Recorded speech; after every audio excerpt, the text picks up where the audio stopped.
Hello friends, welcome to Daniel Horizons. Now we will learn about the beast quest, the Okko the Sand Monster by Adam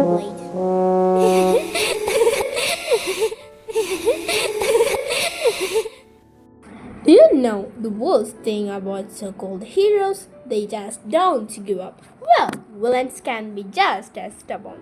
That pesky boy Tom and his lackey Lena may have towards our siege of the general, but the battle is not over.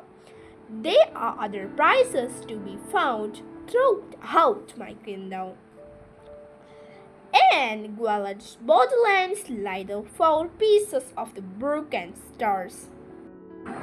A legendary gift that fell from the sky many years ago. Each piece gives its holder immense power, yet whoever brings all four pieces together will be unbelievable.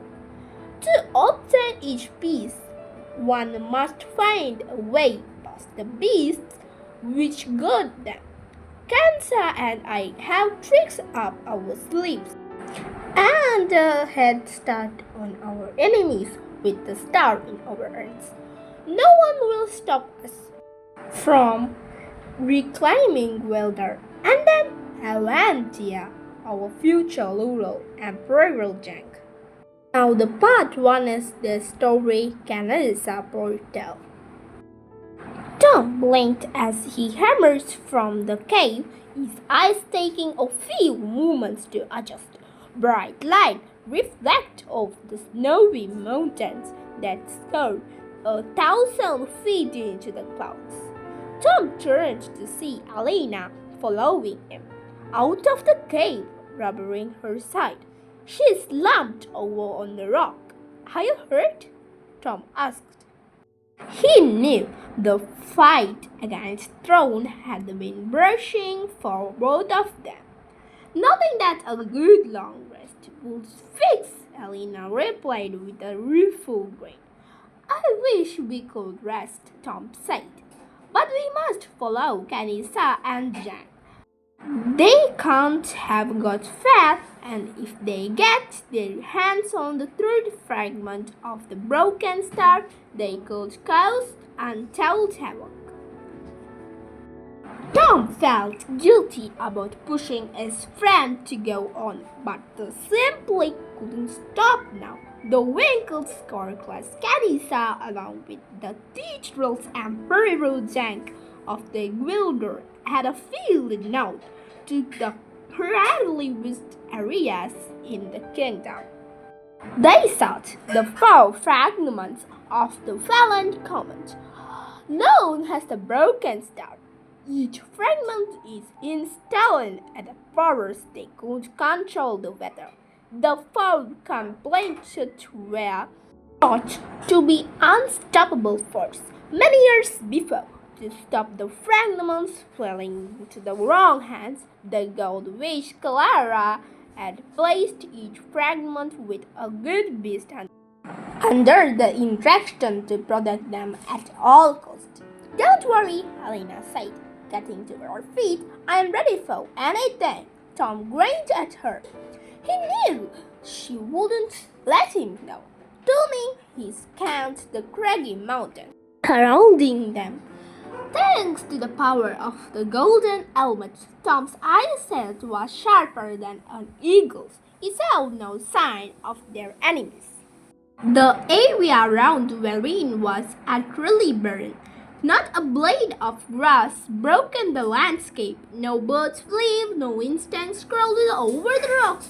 He was about to give up when, wait! In the deep valley between the two distant mountains, he saw a telltale flicker of the color at the moment amidst the drab colors. There! He cried. Now he knew where to look. He focused on the two bullets. Kanisa was unmistakable in her black cloak. Jang in the flowing robes walked a few feet behind, stumbling and cruelly tired. So what are we waiting for?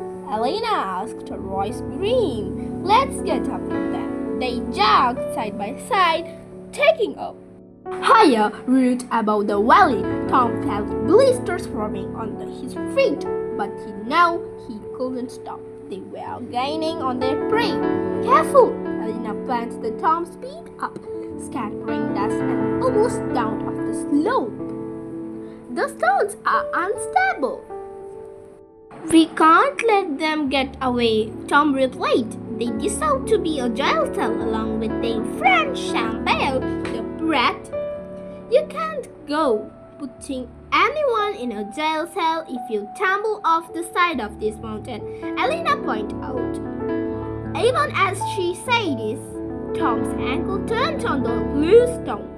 He felt his stomach lurch as she swelled perilously close to the edge of the ridge and the plummeting drop to the knife-sharp rocks below.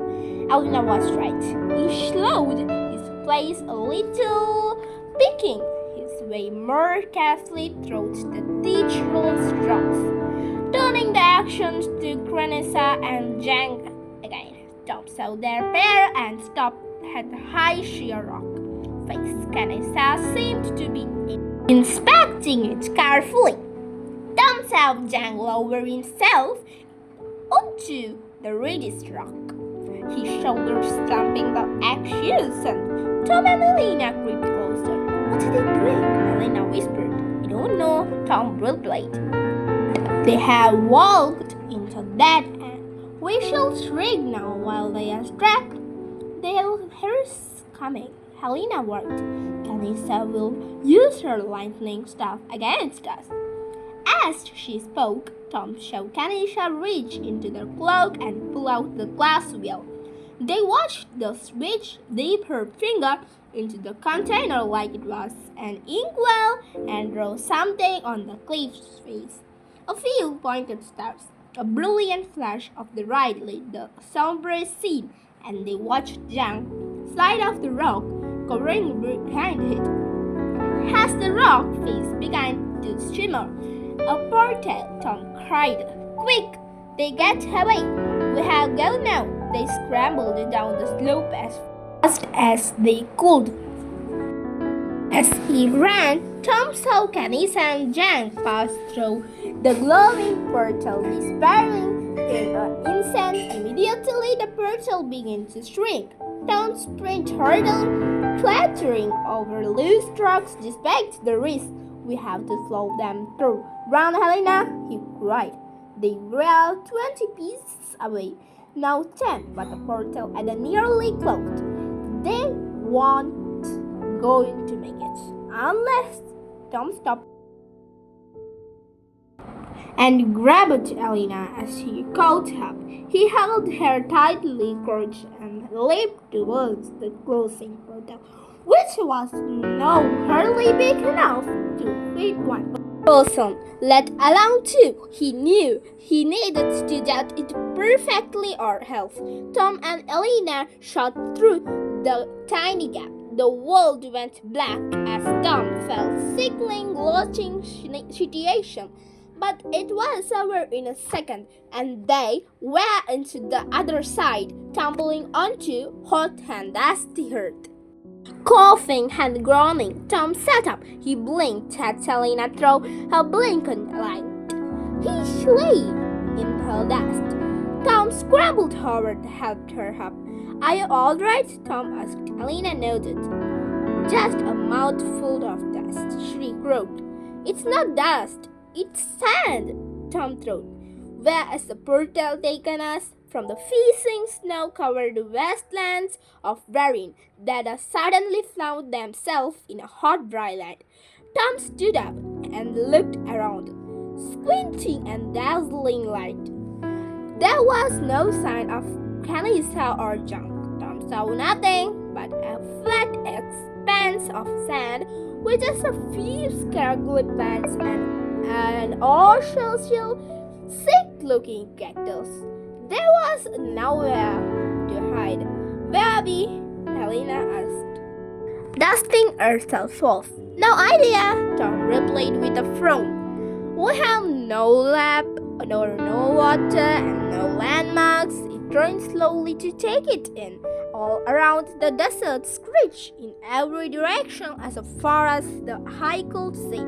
He could already feel the frenzy of the sun through his clothes. The drenching of the water made him look up, and he saw the bird beetling about. A creeping dread come over him. Helena, I am starting to wonder if we have walked right into a trap.